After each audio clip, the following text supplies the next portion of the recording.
Bonjour à toi. Aujourd'hui, nous allons parler de la préposition. Alors, sache que la préposition, c'est un mot qui est invariable. Ça veut dire qu'il ne peut pas prendre le genre et la personne ni le nombre du mot qui l'accompagne. Donc, il s'écrit toujours pareil. La préposition peut exprimer un but, une cause, un lieu, un temps ou une manière.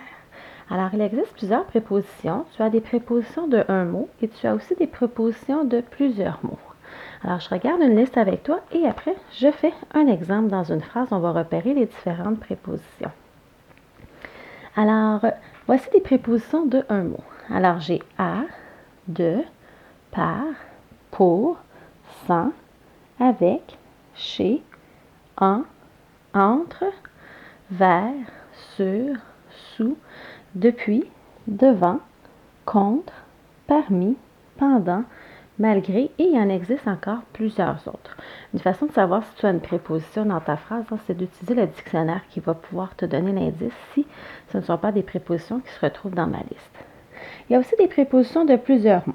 Alors, voici quelques exemples, il y en existe d'autres. Afin de, à cause de, grâce à l'aide de, jusqu'à, lors de, à côté de, près de et à l'occasion de. Alors, comme je disais, il y en existe plusieurs autres aussi. L'utilisation du dictionnaire peut être très utile. Alors, certaines prépositions qu'on réussit à se mémoriser, à se souvenir par cœur, mais le dictionnaire reste toujours très utile dans un texte lorsque tu veux repérer une préposition. Alors, je regarde avec toi ici les différentes prépositions qui se retrouvent dans ma phrase.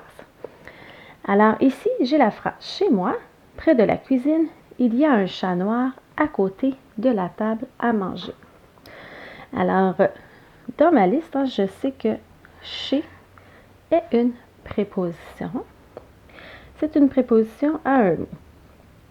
Ensuite, « près de » est une autre préposition qui est une préposition de plusieurs mots. Je continue ma phrase. « À côté de » est une préposition aussi de plusieurs mots. Et à est une préposition aussi. Alors attention, le à ici n'est pas une préposition puisque c'est le verbe avoir. Donc toujours te poser les questions. Est-ce que c'est un verbe, un nom commun, une préposition, un adverbe, etc. lorsque tu regardes tes mots. Alors tu peux peut-être remarquer que mes différentes prépositions sont ici dans un complément de phrase. Ici aussi c'est un complément de phrase. Et parfois c'est même pour donner des petites précisions dans les groupes du nom.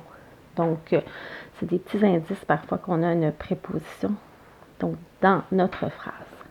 Alors, j'espère que tous ces petits exemples t'aideront à bien te souvenir ce qu'est une préposition. N'oublie pas d'aimer ma publication et de t'abonner à ma chaîne YouTube.